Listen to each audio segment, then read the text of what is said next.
Aduh, ya Allah. Ustadz, ini di zaman seperti ini ya Ustadz ya. Maksudnya gini, media sosial itu ya atau teknologi semakin canggih ya. Itu seperti pisau bermata dua Ustadz ya. Di satu sisi mungkin bisa memberikan kita kebaikan dan memberikan kita banyak sekali informasi. Dan itu nggak bisa dipungkiri. Kita coba lihat anak-anak kita, kadang-kadang lebih tahu daripada kita kadang-kadang Ustaz. Gitu ya. Kadang-kadang misal Adam nih, Abi tahu nggak kalau kayak gini? Abi tahu nggak planet ada yang tidak teremu di galaksi? Apa itu? Gitu kan. Kayaknya Abi waktu SD nggak pernah belajar itu gitu kan. Tapi ya alhamdulillah itu sisi positif. Tapi sisi negatifnya ternyata banyak juga gitu ya. Nah, terus belum lagi banyak sekali kalau kita lihat orang-orang yang, ini mohon maaf Ustaz ya, seperti satu tidak ada rasa malu dan dia malah percaya diri dan dia bangga akan hal itu ketika membuat konten-konten yang sebenarnya ini jauh-jauh sekali, bukan hanya dari agama Islam, tapi budaya kita Ustaz. Betul. Ustaz, tolong ini Ustaz, mengenai pendapat ini gimana Ustaz? Hal yang fundamental adalah kita meredefinisi dulu apa yang berkembang masyarakat tentang rasa malu. Karena rasa malu ini didefinisikan dengan opposite yang selama ini justru menjadikan malu itu negatif. Coba kan tanya kan tuh, lawan kata rasa malu apa? Tidak malu apa ya? Apa? Berani? Percaya diri.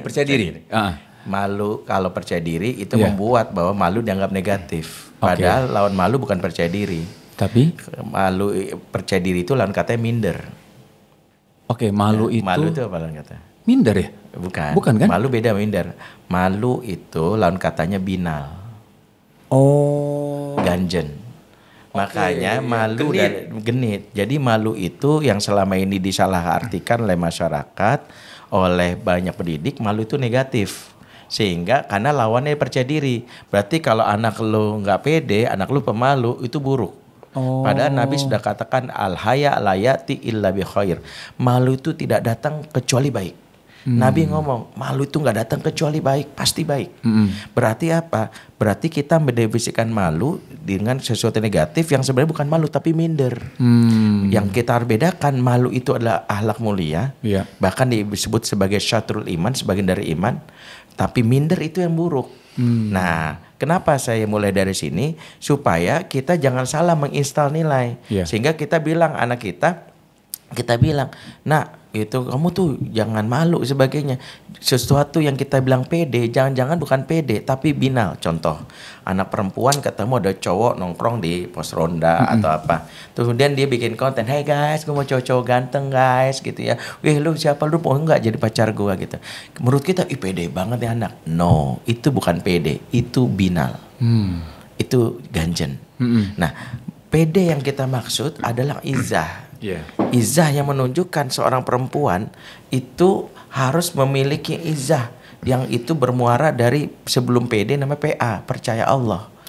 Jadi PD percaya diri, paling utama percaya Allah. Nah, ketika nilai ini nggak diinstal di dalam kehidupan jiwa anak wanita, maka ketika itu dia merasa malu itu harus ditanggalkan, sehingga dia merasa kalau dia nggak menegur cowok, nggak duluan nyatakan nembak, berarti dia cewek yang cupu, cewek yang nggak asik. Dan itu problem.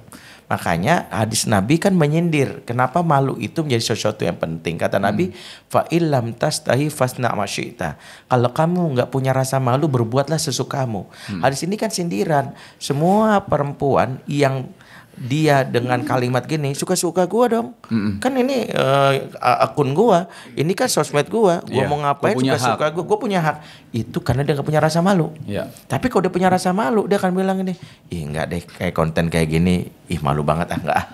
Nah, itulah kenapa salah satu dalam tanda kutip instalisasi software dalam jiwa anak perempuan di 0 sampai 7 tahun itu rasa malu. Install ya. Jadi software utama yang harus diinstal oleh orang tua untuk mendukung nilai keperempuanan dia di umur 7 sampai 11 itu rasa malu. Sehingga rasa malu itu yang membuat dia gini, ketika kita menawarkan dia berhijab, dia akan bilang gini, ayah, tutup, kenapa? Ada itu bukan mahram aku malu. Jadi dia akan mengatakan malu. Sehingga ketika dia pakai hijab, ada softwarenya malu. Karena ada perempuan gak punya rasa malu, dia pakai hijab tapi malu-maluin. Dia pakai hijab tapi dia goyang seronok, dia membuat perempuan laki-laki, boleh dong minta nomornya, boleh dong apa. Nah, makanya PR kita hari ini seperti itu. Sehingga tadi dari definisi kita harus definisi ulang. Supaya apa? Supaya tahu, oh ternyata ketika anak saya dia menolak untuk tampil, itu karena dia memang punya rasa malu, dan itu gak masalah. Karena malu itu akhlak, minder itu kompetensi. Makanya biasanya kalau anak yang punya rasa malu dia bilang gini, aku gak mau Tapi kalau anak yang minder, aku gak bisa. Dia nggak bisa karena kompetensi nggak bisa. Tapi kalau nggak mau, aku bisa sih, cuman malu. Dan itu nggak ada masalah. Berarti dia punya pagar. Kalau dia punya pagar, maka sejatinya ketika dia dilepas di dunia luar, dia akan membatasi diri dengan rasa malu. Sehingga kalau dia melakukan itu, malu nanti apa kata orang, aku kan pakai hijab, masa aku megang rokok. Malu masa aku datang ke klub-klub malam padahal aku pakai hijab. Jadi rasa malu itu yang membuat dia ada rasa malu. Nah itulah yang kenapa hari ini ketika diangkat isu ada anak perempuan bikin konten, bahkan ada yang berhijab, tapi dia goyang seronok, membuat yang sangat vulgar. Jawabannya satu, dia memakai hijab itu hardware, tapi nggak ada software malu dalam dirinya. Seperti itu. Baik, ini juga bahaya banget ya ketika banyak konten-konten seperti ini, yang misalnya ada pun yang berhijab seperti itu ya Ustadz ya.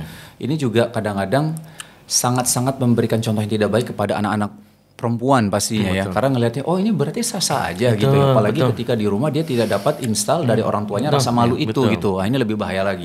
Irwan gimana melihat ini, Irwan? Saya sih melihatnya biasa-biasa aja. Gitu ya. Iya, saya udah mulai nggak bocor nih. Agak bahaya sih. Baru adaptasi. Baru setelah berapa episode ya? Iya, setelah episode baru bocor ya. Kemarin misalnya lewat jalan penuh paku. Bocor banyak. Mas Wisnu, ini memang perlu tumak ninah ya untuk melihat ini ya, karena memang ini persoalan bangsa sebenarnya. Soal bangsa kita hancur karena persoalan yang disampaikan oleh Ustaz Benti tadi itu salah. Rupanya mengartikan selama ini malu itu menjadi sesuatu kita yang punya anak pemalu banget gitu. Ternyata sisinya salah, kita ngelihatnya dari sisi yang lain gitu loh Mas Wisnu gitu. Nah itu satu. Yang kedua adalah Mas, anak-anak yang tadi kita ngelihat TikTok dan lain-lain itu, mereka sebenarnya itu kan hasil aja Mas. Ada proses panjang sebenarnya. Kalau di dalam e-course kami itu kita menjelaskan gini Mas, proses pembuatan malu itu dimulai dari ibunya yang malu dulu Mas. Ibunya yang pemalu dulu gitu ya. Karena kan ibunya itu yang tadi itu Mas, ibunya trafo Mas, tempat dia men-charge gitu ya. Jadi kalau di usia 0 sampai sekitar 0 sampai 7 tahun itu kita menyebutnya self image. Self image itu adalah bagaimana dia melihat ibunya gitu ya. Seperti apa ibunya mengatakan ke dia, misalnya yang tadi saya ceritakan. Kalau dia pergi keluar terus kita kasihkan jilbab gitu. Dan itu dalam rangka untuk membuat citra dirinya sebenarnya. Jadi kalau yang pertama citra dirinya udah mengatakan bahwa di dalam hatinya walaupun dia bisa belum ngomong 0 sampai 7 tahun misalnya, belum bisa mengatakan pada orang lain, tapi dia sudah mendapatkan di dalam dirinya itu bahwa aku ini adalah seorang anak perempuan yang ini harus kujaga, ini malu dilihat oleh orang lain dan lain-lain gitu. Saya ambil contoh ke anak Ustaz Benti yang paling kecil gitu. Itu kalau dalam beberapa kali pertemuan itu selalu menjaga gitu, padahal masih kecil gitu Mas gitu, menjaga. Ini adalah salah satu sebenarnya dalam rangka membuat citra diri sebenarnya ke dia, bahwa ini harus dijaga. Makanya umur 2 tahun itu ajarkan kepada anak perempuanmu persoalan tarbiyatul jinsiyah itu, tentang pendidikan seksualitas itu. Nah, kita naik lagi Mas ke pembentukan di usia transisi 7 sampai 11 tahun. Nah, kita menyebutnya itu self esteem. Self esteem itu bagaimana dia memandang dirinya Mas. Memandang dirinya gitu. Saya ini adalah perempuan yang seperti apa gitu. Itu sangat tergantung seperti apa bapaknya, ibunya dan lingkungan sekitarnya. Termasuk sekolahnya Mas. Oke. Kenapa kita menyekolahkan anak di masa transisi itu? Carilah sekolah yang memperhatikan betul keperempuan anak perempuan, karena akan bergantung kepada self image-nya gitu. Saya tidak ingin membagi-bagi Mas, misalnya sekolah yang tidak memperhatikan hijab gitu ya. Mungkin agak lebih bagus carilah sekolah yang memperhatikan hijab gitu, karena itu akan membentuk self image-nya anak. Karena itu lingkungan yang akan membentuk gitu bahwa anak perempuan itu memang harus begini gitu ya. Di rumah sudah dibentukkan self esteem-nya, memandang dirinya. Kemudian yang terakhir Mas, nanti di usia sekitar 9-10 tahun ke atas. Nah, kita menyebutnya yang self concept itu. Nah, konsep diri itu Mas. Nah, konsep diri itu adalah bagaimana orang lain memandang dia. Gitu loh Mas. Kalau dia sudah bisa menjaga diri, orang lain akan menghormati dia Mas. Menghormati anak perempuan itu. Dia pakai hijab dan konsep dirinya bagus, orang kan nggak semena-mena Mas ke dia. Gitu. Nggak akan memperlakukannya. Kalau dia ingin diperlakukan buruk, berarti self konsepnya buruk itu Mas gitu. Ada orang pakai hijab, tapi orang nggak jaga Mas sama dia. Gitu, udah ajak yuk kita ngumpul yuk atau apa gitu. Kan ada Mas orang yang seperti itu Mas Isnu. Artinya apa? Memang dia mengatakan pada orang lain bahwa begini cara memandang aku. Meskipun aku pakai hijab, pakai apa gitu. Nah, salah satu ditunjukkanlah lewat yang tadi itu. Ada anak perempuan TikTok melakukan adegan yang seperti itu, gitu Mas. Itu karena self konsepnya nggak terbentuk dengan baik. Nah, begitulah cara orang lain memandang dia, gitu loh Mas gitu. Nah, ini dan rentetan ini nggak bisa dilihat waktu itu saja Mas, ketika dia sudah remaja. Tapi lihatlah seperti yang tadi saya sebut. 7-11 tahun self esteemnya seperti apa, gitu loh Mas. Seperti apa sekolahnya membuat self esteemnya dia, seperti apa ibu bapaknya, self esteem.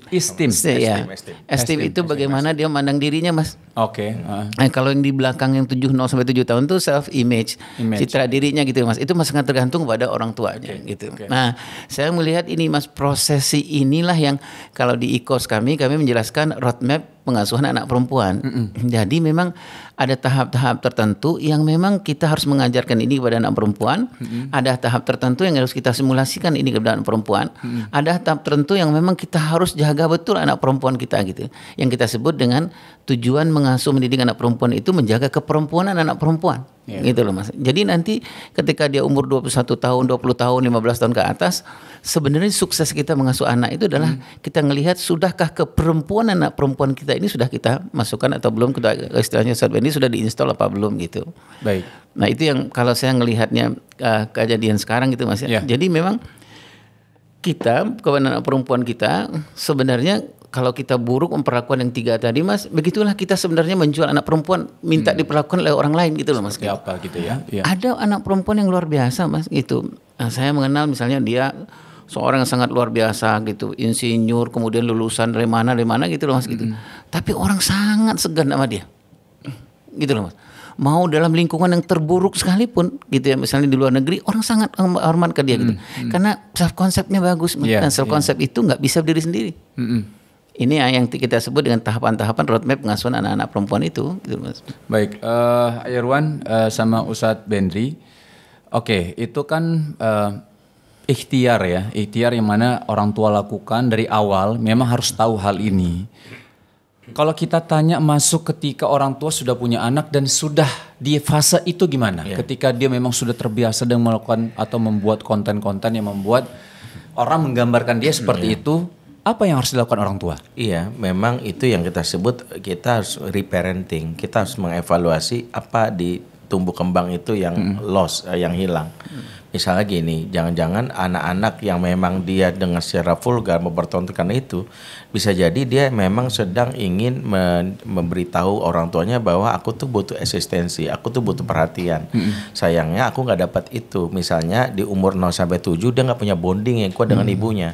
Dia jarang disentuh, jarang dipeluk, dia mengalami sebut skin hunger, sehingga kebutuhan dasar dia akan emosi yang nggak dipenuhi oleh ibunya ini, dia merasa dapat atensi dari followernya dia.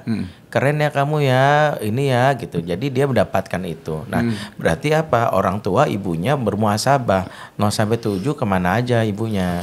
Nah, kalau dapat, ya Allah Ustadz saya baru sadar nih ada yang harus saya perbaiki. Maka pada saat itu orang tuanya dalam hal ini buru-buru ya, pertama beristighfar ke Allah karena itu mengkhianati amanah Allah kan. Baru sadar nih ilmunya sekarang. Baru yang kedua bilang sama pasangan, yuk kita tuntaskan, yuk nggak usah main salah-salahan. Ya kita coba perbaiki. Mana yang menjadi tanggung jawab aku? Oh ya ternyata sama bundanya nih nggak deket nih. Oke beresin tuh 0-7. Punya waktu berdua, bunda bisa menyentuh tangannya, minta maaf kalau selama ini kurang. Terus bunda juga belajari mana yang hari ini dia butuhkan, kenali bahasa cintanya dia. Diulang Ustaz? Iya, itu reparenting. Ya, reparenting itu disesuaikan dengan umurnya hari ini. Nah itu, dan periksa jangan-jangan ada luka pengasuhan yang kita belum nggak sadari. Karena misalnya kebutuhan emosi anak itu nggak terpenuhi, itu kan utang pengasuhan. Tapi ketika emosi ini dianggap anak sebagai hal yang tragedi, dia akan menganggapnya luka gitu. Mama cuek gitu, karena kan luka itu juga disebabkan pengabaian, bukan sekedar maaf ya ibu yang ngomong kasar, tapi ibu atau bapak yang cuek kan menyakitkan. Betul. Ya, itu yang membuat mereka merasa dirinya neglected children. Ya, dikacangin ya. Kalau kacang gurih dikacangin perih kan gitu katanya. Itu yang dia bilang gitu. Nah, kacang bawang? Kalau nggak tahu itu baik. Produk lain itu. Produk lain. Itu. Mau disebut khawatir jadi masalah gitu. Gitu. Kacang itu ada telur asinnya di dalam. Gitu ya. Itu kacang Ustaz. Lanjut Ustaz. Saya lagi mikir yang lain. Nggak dapat. Jadi nggak dapat lanjut aja. Nah, saya seperti anak tiri dalam podcast ini. Selalu terlambat gitu untuk mikirinnya apa gitu. Emang kalau apa namanya bagiannya ini baby boomer. Ayo baby boomer. Udah lama. Dia kolonial kan, kita milenial. Nah, poinnya di situ. Jadi kalau kita ambil kesimpulan, berarti kita. Nah, bapaknya dulu gimana? Karena kan gitu. Bapaknya pernah nggak sih mengatakan kenapa anak perempuan itu lebih senang dipuji apa yang dilihat oleh ayahnya? Kan kebutuhan dia dan diperhatiin. Nabi itu Nabi itu nggak pernah menyebut istrinya dengan kalimat solehah. Dia lebih menunjukkan bentuk dari kebutuhan dasar wanita itu kan diperhatiin. Makanya Nabi nyebut ya Humairah, wahai si pipi merah gitu. Karena memang wanita lebih senang disebut sesuatu yang menunjukkan diperhatiin daripada disebut sesuatu yang menjadi tuntutan buat dia. Oh, aku wanita soleh, berarti aku duduknya harus gini gitu. Jadi mana dia menjadi beban. Labeling dalam syariat itu ternyata labeling itu bukannya negatif ya, nggak boleh. Labeling positif juga nggak boleh. Wala tuzakku anfusakum, jangan kau sucikan jiwamu. Nabi katakan gitu, Allah katakan gitu. Sehingga orang tua kadang-kadang membebani anak dengan solehanya ayah, solehanya. Apa yang terjadi? Malah anak menjadi terbebani, dia nggak jadi cair, dia nggak menunjukkan aslinya dia. Khawatirnya jadi munafik kan gitu. Karena kan kedustaan anak itu sebabnya 3. 1, banyak tuntutan. 2, banyak kekerasan artinya hukuman. 3, kurang apresiasi. Nah, itulah kenapa kalau menurut syariat lebih baik kita mengatakan nih, si lesung pipi mana? Si poni nih, poninya ayah nih gitu, dia lebih senang. Si cantik yang mukanya berseri mana, dia lebih senang.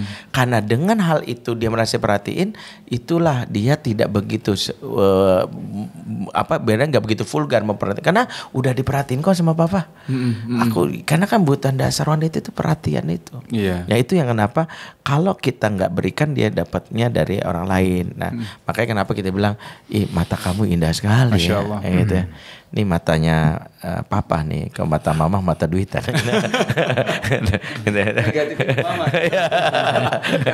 Jangan. Bahaya deh gitu ya. Jadi kita harus ingat bahwa itu. Makanya yang benar itu dalam Islam, jangan melabel anak dengan label, tapi doakan. Jadi jangan bilang gini, soleh begitu, cukup begini, moga kamu jadi anak soleh. Langsung gitu, ke situ ya. Gitu. Oke, moga kamu jadi anak soleha. Soleha ya. Jangan kamu perempuan anak soleha gitu, jangan anak soleh. Jadi kita bilang semoga kamu jadi anak soleha, anak. Semoga kamu jadi penghafal Quran, anak. Semua itu boleh. Semoga itu menunjukkan harapan. Semoga ya. Tapi kalau label solehanya ayah, solehnya itu jadi beban. Gitu. Itulah kenapa pentingnya udah kalau Nabi ngajarin cukup hal-hal yang merasa diperhatiin. Nah, ketika dia merasa diperhatikan, dia merasa orang tuanya memberikan apa lakukan, dia juga dia tuh nggak pengen, ya mungkin itu juga terjadi misalnya. Kenapa Hawa misalnya anaknya Mas Wisnu, dia nggak usah tampil di lain karena dia ngerasa diperhatiin sama abinya, ngapain? Ya udah dipuji, cantiknya Pak Abi nih gitu ya, si cantik ya, si ini, jadi dia ngerasa udah diperhatiin. Enough ya. Sudah cukup, udah dia bilang apaan sih, buat apa sih, udah cukup lah Bi mau perhatiin gitu lah. Bahkan Hawa itu sempat abis main camping itu kan dia retak kakinya kan, alhamdulillah sembuh, terus dia nggak mau sekolah. Kenapa? Hawa nggak mau nanti bilang, Hawa nggak mau digitu-gituin Ustaz. Beneran dia bilang, Hawa males digitu-gituin ya, biarin aja nggak mau Hawa, udah masuk-masuk aja nggak usah dipuji-puji bilang gitu. Bilang nggak apa-apa, nah itu artinya mereka baik sama kamu. Dan Ana yang anterin tuh Ustaz ke sekolah, terus bener-bener tiba-tiba ngumpet di belakang Ana, gara-gara teman-teman perempuan saat gitu. Iya. Hawa, ya Allah, sampai nyamperin, Hawa ya Allah kamu ini. Bilang nggak apa-apa, nah ini kan pengen baik sama kamu. Dia nggak suka digitu-gituin katanya. Itu positif juga kan? Iya. Hal yang tadi fundamental tadi kan berbarengan juga dengan dia mungkin punya isu introvert. Oh, introvert juga ya. Jadi kan karena dia memang tidak ingin jadi pusat perhatian kan. Karena salah satu anak introvert itu kan karakternya dia lebih senang dia menyerap energi positifnya dalam keadaan sendiri. Betul ya. Ya, bagi orang anak introvert itu berinteraksi dengan banyak orang itu melelahkan. Buang energi. Energinya besar tuh. Makanya effortnya gitu. Makanya kita harus punya ruang dia. Makanya kalau anak introvert itu kasih kamar khusus. Okay. Ya, supaya dia punya merasa ketika ini misalnya Lebaran, anak tuh punya anak introvert yang kalau Lebaran itu dia tahu polanya, demi tamu set ke kamar dulu, tamu gitu. Karena dia harus punya ruangan khusus. Aduh, gimana nak? Aduh, berapa orang lagi sih datang? Hari ini ada jadwal ini. Karena dia harus punya ruangan itu untuk nyerap energi seperti itu. Gitu. Tapi kalau misal kalau Hawa beda lagi ketika sudah sekolah. Pulangnya nggak mau Ustaz. Itu ada teman sahabatnya bilang, kenapa nggak mau pulang gitu? Soalnya, nama temennya siapa ya? Lala ya kalau nggak salah ya. Itu dijemput sama ibunya itu agak lama. Jadi aku temenin dia gitu. Ya alhamdulillah, mudah-mudahan ya Ustaz ya. Masya Allah ya. Ini Ustadz Bendri sama Ayah Irwan, terima kasih ya untuk episode kali ini. Bagaimana ini fenomena yang memang terjadi ya di masa-masa ini sekarang ini gitu ya, bagaimana banyak sekali anak-anak perempuan yang bahasanya tuh ya mohon maaf ya kalau kata-katanya ini tidak ada rasa malunya itu gitu. Iya. Saya takut ngomong gitu. Tidak ada rasa malu itu yang membuat mereka menganggap ini biasa-biasa aja.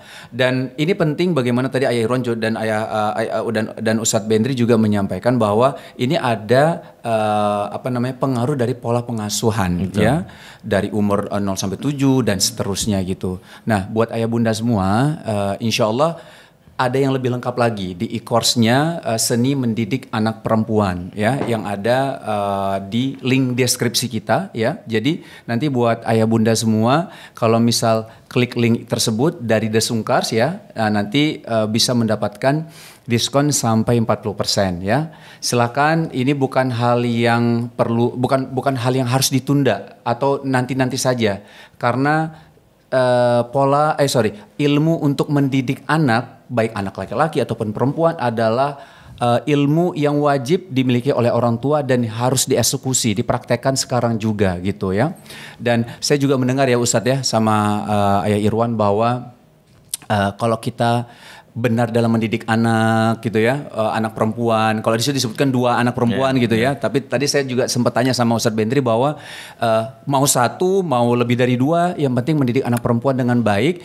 Nanti ini salah satu kunci untuk kita bisa dekat banget dengan Nabi. Boleh dikasih tahu hadisnya Ustaz? Ya, man ala jariyatain hatta tablugha jaa yaumil qiyamah ana wa huwa fahkadza, kata Nabi. Siapa yang mendidik, man ala itu merawat, mendidik, mengasuh ya anak perempuan ya jariyatain, kebetulan dalam konteks hadis ini 2 anak perempuan untuk si penanya yang bertanya ke Nabi. Nah, siapa yang memiliki 2 anak perempuan, maksudnya siapapun memiliki anak perempuan dan merawatnya sampai balik, di hari kiamat aku dan dia akan nempel dekat sebenarnya. Itu pertama. Yang kedua, kata Nabi, manibtuli abil banat, siapa yang dia diuji dengan anak wanitanya. Tadi anak perempuan itu membuat kita punya effort besar. Ya Allah, kenapa sih baper gini? Tapi kita tetap berbuat baik kepadanya. Apa kata Nabi? Kunna lahu sitro minan nar. Maka sikap kita kepada dia akan menjadi pencegah kita dari api neraka. Jadi kita dibikin sitter sehingga neraka itu nggak bisa menyentuh kulit kita, disebabkan kesabaran kita menyikapi anak perempuan. Makanya kalau anak perempuan dalam tanda kutip bikin kita sabar kita, kita, anggap aja ini sedang membangun perisai supaya nggak kebakar api neraka. Ustadz boleh sampaikan terakhir nggak Ustadz? Kenapa anak perempuan ya begitu besar banget ganjaran yang kita dapatkan ketika mendidik dengan baik, dengan sabar? Kok nggak disebutkan anak laki-laki? Ya, pertama ini untuk membantah tradisi di masyarakat yang hari ini juga di masyarakat Arab Jahiliyah tentang seolah-olah anak perempuan itu nggak ada harganya. Oke, ya. Ini pertama, justru ingin memberitahu bahwa yang selama ini merasa anak laki-laki lebih unggul, kalian salah. Anak perempuan kalau kalian didik juga bisa mengantarkan kalian pada kesuksesan. Ini untuk membantah tradisi jahiliyah. Ya, yang kedua, ini penjelasan para ulama. Ketika mendidik anak perempuan, kita mendidik peradaban. Karena ketika kita mendidik anak perempuan, kita mendidik seorang ibu yang siap dalam tanda kutip memproduksi dan mengelola apa yang terjadi sama anak-anaknya. Di tengah bapak yang sibuk keluar, bapak yang mungkin harus mengurusi urusan yang lain, ada seorang ibu yang dididik dari kecilnya untuk bisa menerima fitrahnya sebagai ibu. Kamu boleh sebagai dalam tanda kutip ya, kamu boleh sebagai seorang dosen, kamu boleh sebagai seorang menteri, tapi profesi utamamu sebagai ibu. Ibu itu profesi utama, sisanya sambilan aja. Ya Allah. Nah, itu yang diinstal dalam jiwa seorang anak perempuan. Insyaallah. Jazakumullah khair ya Ustadz Bendri Irwan ya. Insyaallah kita akan ketemu lagi ya di episode selanjutnya. Dan teman-teman jangan lupa ya langsung ke e-course-nya karena komprehensif ya ilmunya, insyaallah di e-course-nya Seni Mendidik Anak Perempuan. Dan jangan lupa untuk yang The Sungkars nih buat teman-teman khusus The Sungkars, kalian mendapatkan diskon 40%. Kita ketemu di episode selanjutnya. Barakallahu fikum. Wassalamualaikum warahmatullahi wabarakatuh. Waalaikumsalam warahmatullahi wabarakatuh.